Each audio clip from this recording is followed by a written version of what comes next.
Okay, welcome back to another episode of the Rankable podcast. My name is Garrett Sussman, Demand Generation Manager at iPullRank, and I am super excited today. I'm talking to a brilliant individual, Mr. Gianluca Fiorelli. Now, let me tell you a little bit about Gianluca. He is a strategic and international SEO consultant. He self-proclaimed Gen X SEO, which means he appreciates pop culture. He's been in the movie industry. He's been in the TV industry. He's actually won a few different awards for in his past life. But then again, he's been in SEO for nearly 20 years at this point. Absolutely loves to talk about the future of Google and SEO. Although he's not all about just SEO. He has a lot of different passions, whether it's, painting his mini figurines, hanging out with his family, cooking. He's an Italian living in Spain. Thank you so much for joining me today, Gianluca. How you doing, man? I'm fantastically well. How are you doing, Garrett? I'm doing great. I've been really excited. I mean, I've been following you on Twitter for the longest time. And I remember, and I want to dive right in because in this episode, we're talking all about developments with multimodal, Google, ChatGPT, but I want to go back to June 2022 when you wrote a really interesting article called "Oh, My Mom," or How to Think SEO in the Era of Algorithms Based on AI. And in that article, you talk all about this idea of how the buyer's journey is not this simple funnel anymore. It is a much more complicated, messy middle. And the way that Google is developing SERPs and trying to refine the way that we search through different queries and entity-based SEO, the buyer's journey is changing. Can you kind of set the scene and tell me about how you think about the messy middle and the way that Google's evolving? Actually, the messy middle for people around my age, also you, remember the first time we were all excited about the internet and we were spending hours and hours clicking from one website to another website and then going to search and then returning from search and going to another website and digging into the search. Substantially, the messy middle is this behavior. And this behavior actually never disappears. It's there. But the marketing gurus decided that you do a search, you find an answer, you enter in a website and stay on the website, or at maximum you return on the same search and click another result on the same search, which is not true. I mean, never was so true. So substantially, the messy middle is Google trying to preview what could be the next step of a person inside the search. So if I was searching in my article, I was using example of the minis because it's my hobby. It's the easiest way to talk about something without needing to cite clients, for instance. So let's say I'm starting with a simple search about Star Wars Legion, for instance. In the article, I was citing the Star Wars Legion game, a tabletop game. And okay, Google is, with just research, is trying to guess what possibly could be my next search. And knowing that probably I will click on search results, but maybe I won't be satisfied. It's already telling me, are you sure you just want to know something general about this, or you want to know and to understand, if you want to search about how to paint Star Wars Legion minis, or how to build up, or how to play with, or what are the rules, what are the characters. So Google is substantially anticipating everything in order to let you refine your own search inside Google. So that's why in the beginning of the article, I was also saying, is it true this big worry about the zero-click SERP, for instance? Because if we think so, we can consider that, okay, we do a search and we don't click on anything. It's not necessarily because we read a feature snippet. I mean, it would be really stupid for us to think only this is the only reason. Maybe because Google is presenting us alternative to refine research. So the job of an SEO in our case is to understand, do the same job Google does, and use Google itself in order to understand what Google is previewing, in order to be always visible, the most visible brand during these steps. It is not really, it's relatively simple as a concept, but it's sometimes in our SEO world, the simplest things seems very hard to understand. And everybody is starting to get to, we have a wonderful phrase made in Spain, which is rizar el rizo, which does mean, rizar el rizo is to, when you're with your hairs and you're starting, how do you call it? Pull out your hair, brush it? To brush it your hair so you can have a curl. And this is sometimes what us marketers in SEO, but also in other channel we do. We start brushing the curl, the hair so much in order to understand something that we forget. To that point, it's like, there are all these tools to help you. And then you're actually a big advocate of like going to the SERP and looking at the results and looking at the navigation, the hints that Google is kind of giving you, because ultimately when you're talking about that messy middle, there's that exploration kind of section of the journey. And then there's the evaluation. And so to your point about being visible on the SERP, you bring up this idea of, common SEO idea, but Barnacle SEO to kind of get that visibility. What's that look like? Yes, exactly. I mean, I love tools. This is a disclaimer that I need to do because I have many friends working on tools and creating tools. Yeah, so I love them.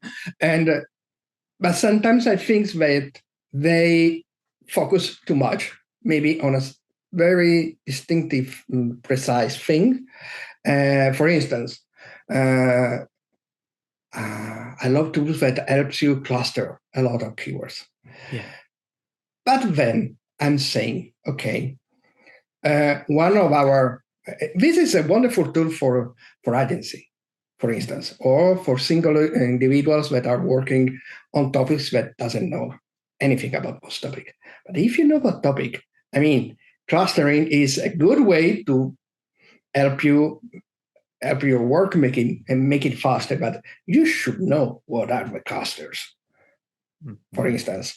So you should eventually understand how. I always have this pet peeve that tools should help us in understanding better the informational architecture of a website, instead of telling us what these things are meaning and what you have to do. And then obviously I love tools because yes, I say you have to look to a search, but obviously you cannot do it for 10,000 keywords. So tools can really help us in this sense. So in scaling our job, but then obviously for the most important things, yes, let's go watching it research, because sometimes you can have surprises and what a tool is telling you is commercial is not so commercial at all, or transactional is not transactional. So there are all these nuances. And what is a problem? One of the biggest problems tools have is that they always offer us a really timely shot of the moment.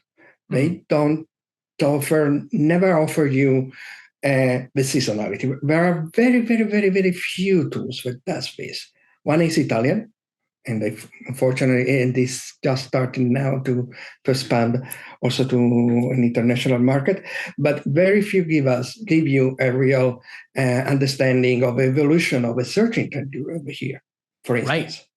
Right. Which this is fundamental.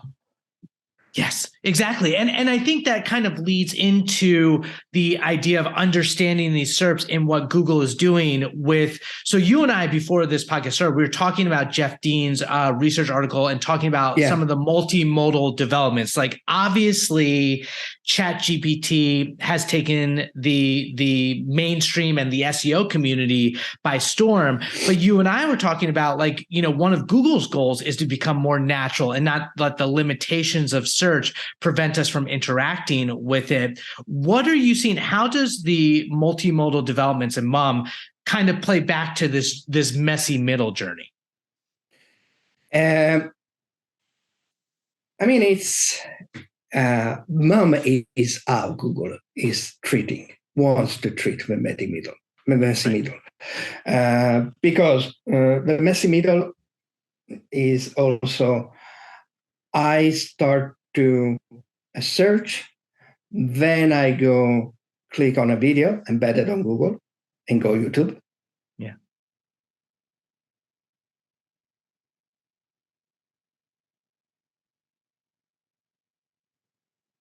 Another search, and then I say I return. So it's really, the messy middle is a synonym of MUM, multimodal. I need to, messy middle is a combination of typology of search. It's text search, image search, video search, audio search, podcast search, is everything.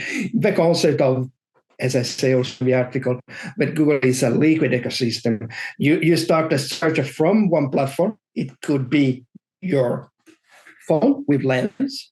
That's why Lens is important for MUM. And Lens is bringing you to a textual search into, merchant. Yeah. And not really Google search. You are in merchants on the organic merchant and start looking at it, and then go to Google search in order to have reviews and so on. So it's a system that we should think when we think in an SEO as a strategical tool. That's why it's only concentrating ourselves on the content of our website and not on the content that we create around our website. For instance, that's why the return of the Barnacle SEO that I was taking in the article, I mean, that's because you have to be visible everywhere. And sometimes you cannot be visible with your own content, with your own website or web properties, because maybe you don't have a budget for having the most wonderful YouTube channel, for instance.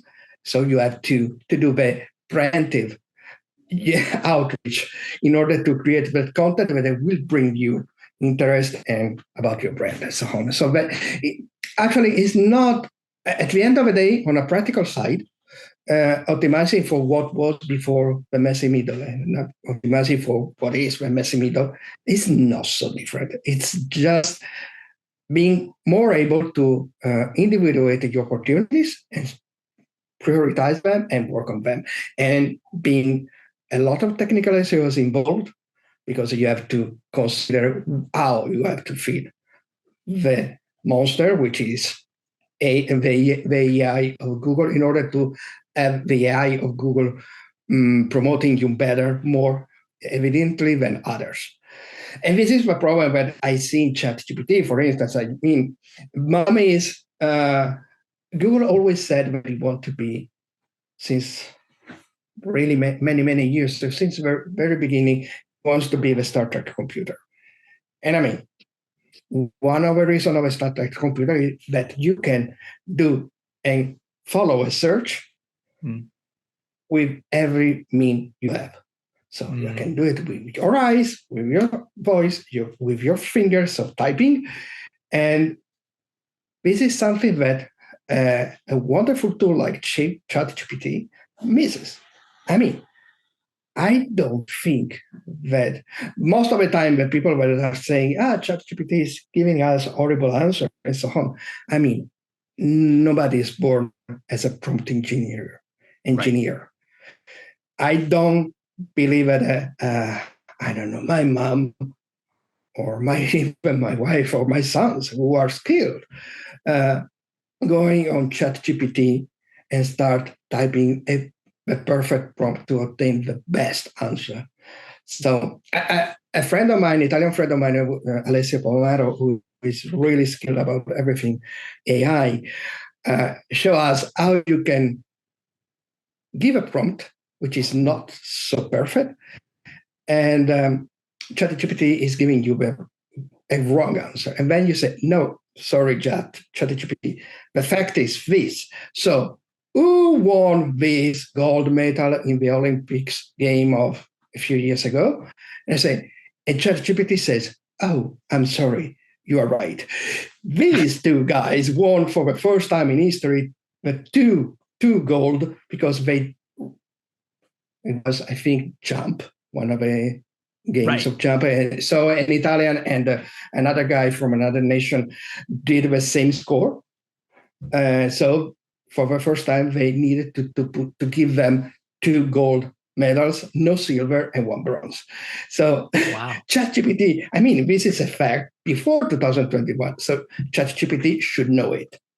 Right. But if you are not able to give a good prompt, it's going to give you a wrong answer. You know, it's really interesting. It really highlights, because I think I've seen in on social media, people being like, well, people are not going to write anymore because they're going to depend on AI generative content. And it makes me think, if anything, to your point about prompt engineering, tools like ChatGPT or any sort of AI generation are going to have to make us better communicators, because you still have to be able to communicate what you're thinking. Like if you want a graphic designer to design something for you and you can't, articulate exactly what you actually want designed in the right style, included with why, they're not going to be a mind reader. And any sort of AI tool is the same way. Yes, it can take as much context from your previous searches, as you mentioned, but it's not going to be able to know exactly what you're thinking without you explaining it coherently. Yes, and I mean, this need to really explain in detail. I mean, we are talking of for ChatGPT of GPT-3, so surely this is a technology that is going to improve wonderfully in the next future, ChatGPT-4, for instance. But I mean, if for doing a search and having an answer, you have to spend so much time explaining something that you want to search. Yeah. I mean, why Google should worry? Google already knows what you want. So that's what I'm going to ask is, how do you think Google? And that's why the messy middle is existing. And the problem is Google has, Lambda, Palm. Yeah. These are the most known. But if you read the Jeff Dean article, I mean, I think there are at least 50 links to patents and studies and things that they are already doing in every field. So the problem is we are not a startup. We don't need to go out with something that could be defined as a pre-alpha tool. We don't need it. We don't need to destroy our reputation that we are trying to build as a trustable source of information with something that is spitting you answers that are not trustable. For instance, another thing that you were saying before, no writers are going to exist anymore. So if it's so, in the future, ChatGPT is going to give us answer only based on something created by ChatGPT, for instance. Right. Which is substantially absurd. I mean, I don't think it's something that we should aim to have. And secondly, I think that,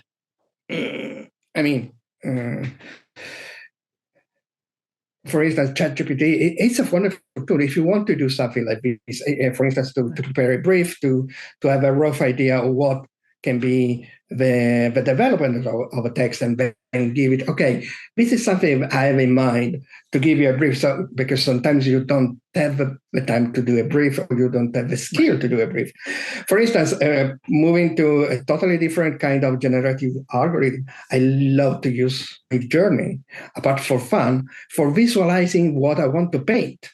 what kind of color palette I want to use in my painting, what kind of use of lighting, and so on. If I have to choose complementary color, if I want to choose tetradic color or triadic color or something like this. So this is really wonderful for me to visualize something that it's hard for me to then always maintain in my head. So I have this photo. I can compare it with the photo of my model, so I see what I can do with this, and according to the things I want to create.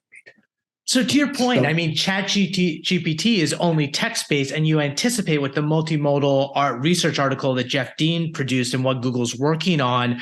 What do you anticipate Google to look like in terms of going forward? Like maybe they don't necessarily do like a chat bot within search, but how do you anticipate them leveraging these technologies, and how will it impact SEO?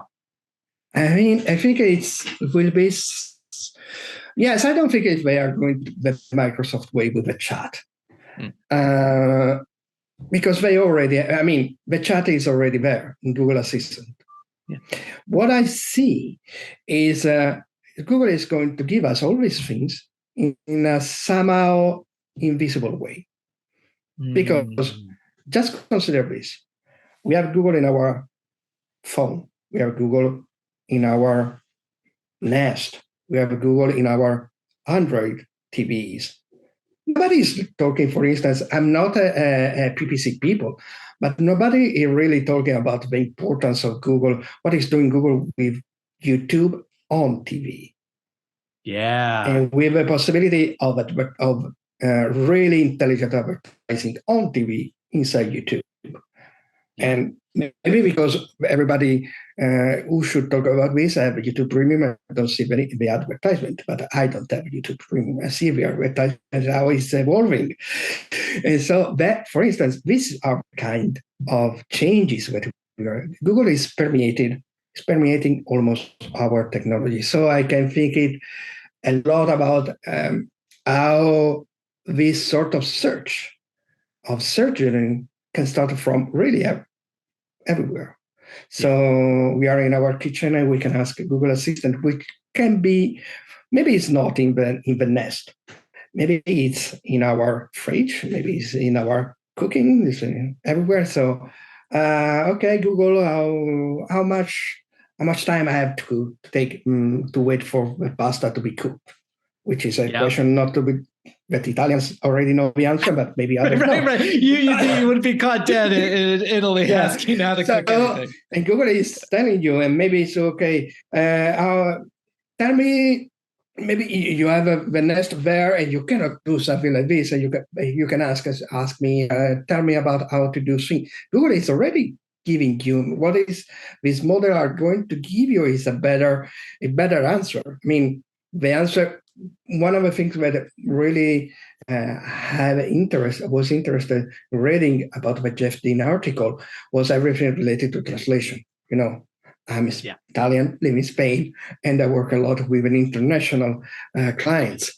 And the fact that Google is really trying to improve the natural language comprehension of the algorithms in a translation, in this ability of translating without needing to pass from English, which is one of the most important things of MOM, is for me is super important, because this is something that is really going to help you in creating a research in every place, everywhere you are. Yes. I mean, as an international SEO, like having understanding the cultural nuances as well, which I imagine MOM will help with all the contextual information as you build out content. Still with some difficulty, as you remember just last week what Danny Sullivan was saying, because here in Spain, we have Spanish is one of the four. Of the four official languages of Spain. So it's Spanish, Catalan, Basque, and Galician. There should be also Valencian, because also Valencian is an official language for Spain, but it's not included in Google. And so Google is still having some difficulty in this sense. But it's really interesting because, for instance, what was coming out, if I'm able to offer you automatically a translation from a Japanese website to your language without passing through English, and this is something that I see many times doing international SEO. I want to access to, for instance, a Dutch website. I don't know Dutch, and Google is immediately translating me to Spanish because, and they say, no, don't translate it. I want to see how it is in Dutch because you are giving me. But this is fantastic because it's say, okay, if there is no content about something in your own language, I don't care. I will present you a Japanese website because maybe it's the one that is giving you the best information about it. Yeah, you don't get penalized for being a smaller language. Yeah, and I will translate it for you automatically. And this is Gianluca. And we change the fact that it's rewriting the title tags, and it probably is going to rewrite the title tags from Japanese to Spanish or English for me. I don't know. Maybe this is something that we will see. So this is the fantastic things. And Lens, I'm in love with Lens since Lens was launched a few years ago. It was, I think, 2018, something like this. And the possibility that Lens is giving us, it's really the core center of everything multimodal. Yeah, Lens I was shocked how many people are using it already. I didn't think a lot of people were, but not only for translation of like actual signage, but just for identifying things in the wild, e-commerce. For instance, I was traveling back in December in Marrakesh, in Morocco. Obviously, even if people there, everybody speaks Spanish or Italian. I mean, for when you were working, and thanks to Lens, I was able to understand the Arabic sign and everything like this. So this is fundamental. But it's not just that. It's also the classic showrooming. When you go in a shop and you want to, I really like this gadget, but what people say about this gadget? Because, I mean, I can ask to the clerk, but the clerk is going to tell me absolutely that it's wonderful. But if you want to have some information in the moment, I use Lens and search on Google. And maybe with Google, I can understand if it's convenient to buy it in the store or not, or buy it directly online. And so in this sense, search is changing a lot and it's going to change a lot. And our strategy too must change. We need to stop about one search, one click. We have to start thinking search as a search session, which can be a long moment. I mean, in luxury, a search session can be 6 months. Exactly. And it would be myopic to think just buy diamonds online and one clicks and already buy a diamond online. Now you have to preview all of these 6 months, and you must be visible during these 6 months. Because if you're just in the first click opportunity and not in the other during the 6 months, probably you are going to be forgotten. Yeah. In some ways it's simpler, like there's more simplicity to it. In other ways it's more complex because there's so many points of the journey. Gianluca, this is fascinating. We should have a part 2 because I mean it's so fun to geek out, even though, it's fun to geek out over the future of SEO and all this technology, but I want to get to the rapid fire rankings. Are you ready for some questions? Okay. Put some time on the clock, cue the music. Here we go.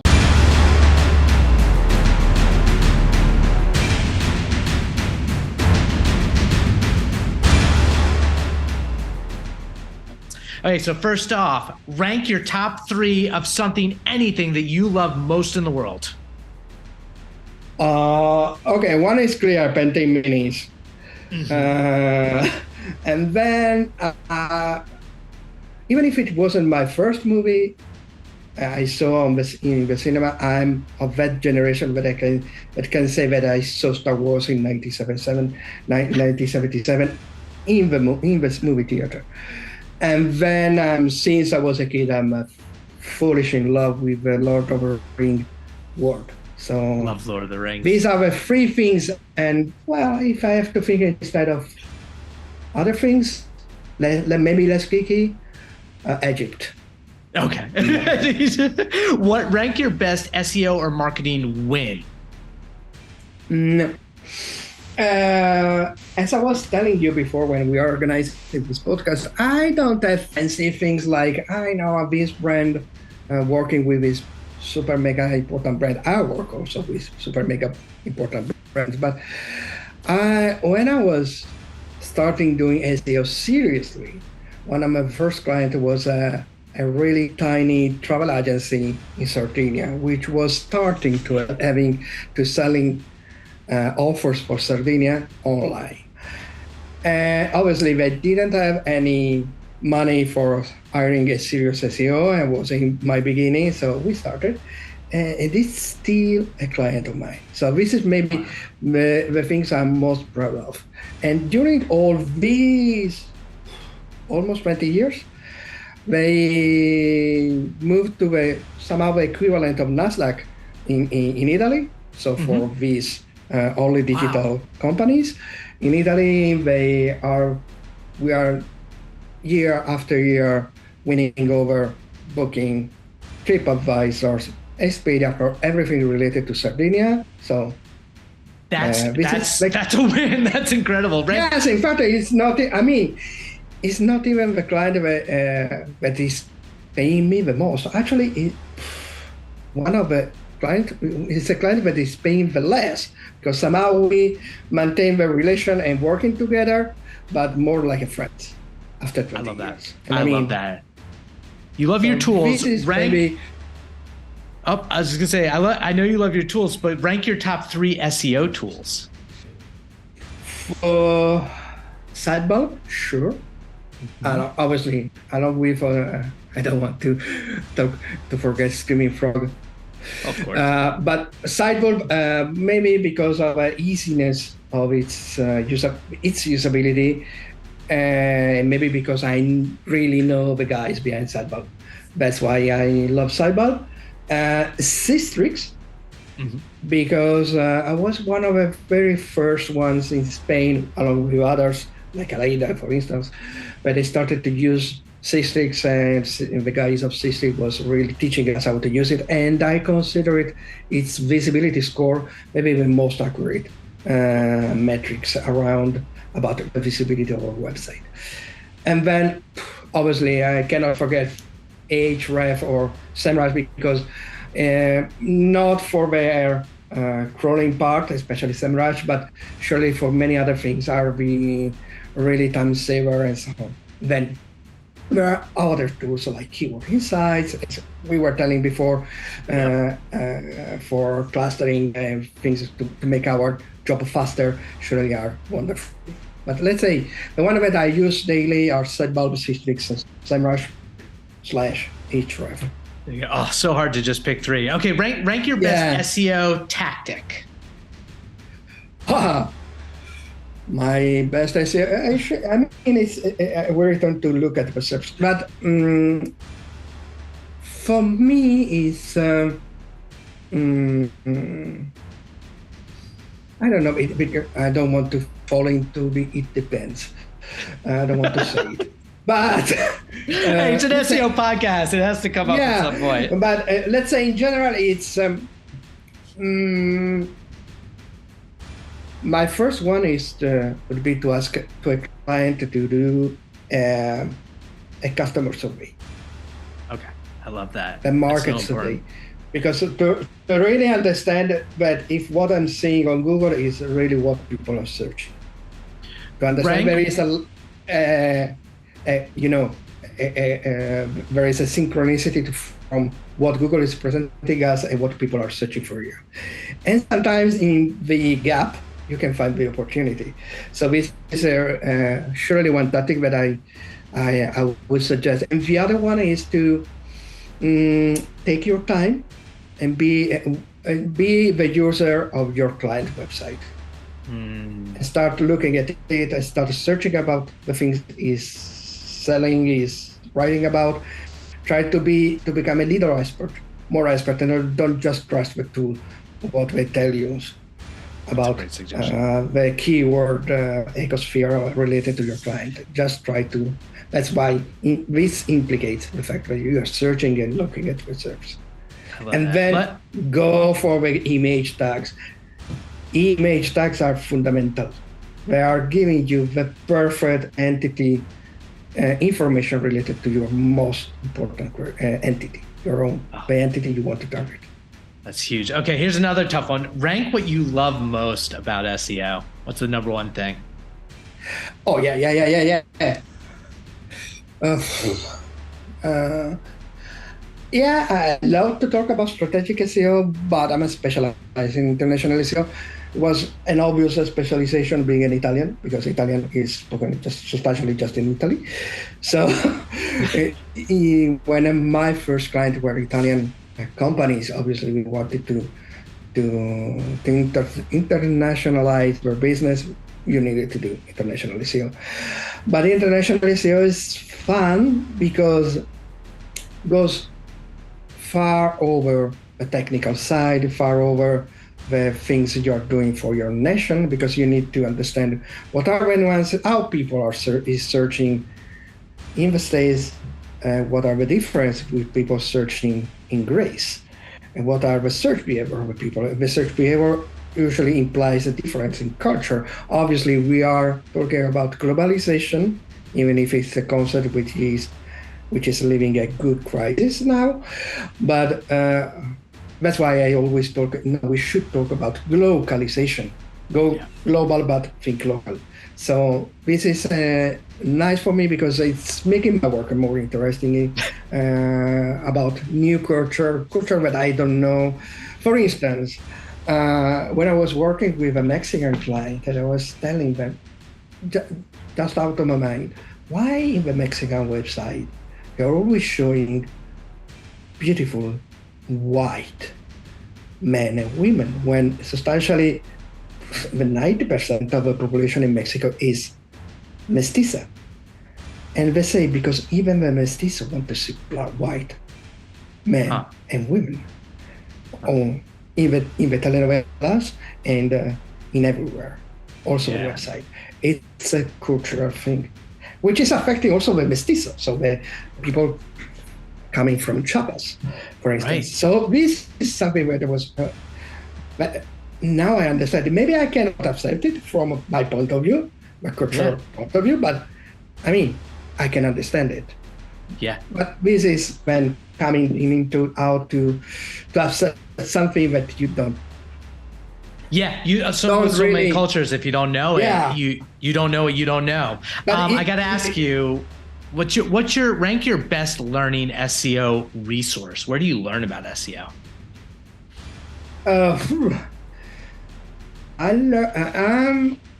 Maybe because I've always lived into that social media, but Twitter surely is my first source of information. And with a promise, you have to really be able to create your own, the people you are following, your timeline. Because if not, you are going to see. People always talk about the Twitter dramas. I must be honest, I never saw a Twitter drama in my timeline. Maybe because I don't follow people that are involved so much in Twitter drama. I see sometimes. Mastodon are actually lately is becoming another source. And then obviously I cannot forget Aleida newsletter. So such a good newsletter. It's a really good one. And there are obviously other newsletters, but this is one that is stuck in my mind because maybe because she sent it about around, we live in the same country, so she sent the newsletter right in time for me.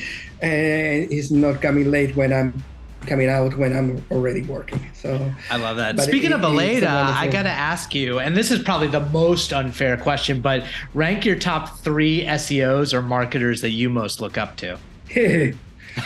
Aleida for sure. Aleida, not just for her knowledge, but for the generosity. She she has in sharing everything.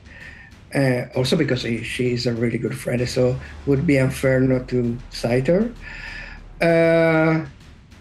Not because we are in the iPullRank podcast, but Mike. Yeah. That I know since it was 2012. Wow. We knew in my first MosCon, and I think it was also his first MosCon as an attendee, and he was going through the Hyatt Palace with a sort of badge with iPullRank and over Twitter, so I'm iPullRank. So I knew him at that time, and yeah, he is a wonderful mind. Sometimes sometimes with a little effect that he thinks that everybody understands what he says, especially when he goes very geeky, and Yes. it can be hard. So, Super technical, good stuff. Maybe too advanced for certain kind of things. I mean, sometimes he should try to be a little more a divulgator in this sense. So don't give for us as an assumption that everybody understands you. Luckily, I understand 90% of what he says, and then I have the time to go deep and reading and go finding the sources from where I can understand better what he says. Then, there are surely many others. AJ Con, for instance, for me, is wonderful. He's a wonderful one. And Kevin Indig is not just SEO, but if you love strategy, Kevin Indig is maybe one of the most best-minded digital marketing strategy. And then there is people that I really like. They are not known for sure because they are Italian. They talk in Italian. They really influential in Italy. For instance, there is one guy, Giorgio Taverniti. When I talk about Google, liquid Google is actually a definition by Giorgio, and Giorgio could be between brackets considered somehow as Rand Fishkin was considered before leaving Moz. Gotcha. He is a person that created the first SEO forum in Italy, which is still active. So the most influential person in search in Italy, and also the organizer of the most important SEO conference in Italy. So surely Giorgio for me is one of the reference since when I started. Yeah. So, wow. And he's younger than me. And so, and with the time we became really good friends, and many things we discuss a lot of things, but as we are discussing now. That's such a great list of people. And finally, Gianluca, rank your number one cause or charity that you'd want to promote? Let's go local, as I was saying before, because there is actually here in Valencia, I back up one local how do you call it? No profit, which is the name is Casa de la Caridad, which is an historical no profit here in Valencia, which is helping homeless and since back from the crisis of 2008, also many families that actually are not homeless, but sincerely can have the opportunity to end the month with all the money, so they need help. Then, more internationally, so for the friends outside of Spain and listening to us, Red Cross and ACNUR. ACNUR is the no-profit by United Nations for the protection of the refugees. And in our here, we have the Ukraine cases, but we still have the Syrian cases. We all forgotten wars around the world, so this is something which is important for me to pay attention to. Absolutely. Gianluca, this has been an awesome, fascinating conversation. I really enjoy geeking out with you. I got to ask, I mean, we already talked Twitter, but where's the best way to find you online if someone wants to get in touch after this podcast? As I was telling you, Twitter. Still, despite everything Elon Musk, you can find me on Twitter as gfiorelli1. And you can find me on Mastodon. I mean, in Mastodon, I am but the same handle. Since when I was not even working as an SEO, G Fiorelli one was always my handle in every possible internet community. Back to the AOL days. You know why? That's fun. You know why I have one at the end of G Fiorelli and not there was just another? G Fiorelli? Yeah, because at the time my uncle is Giorgio Fiorelli, so he was putting G Fiorelli, and so he was always taking the handle before me.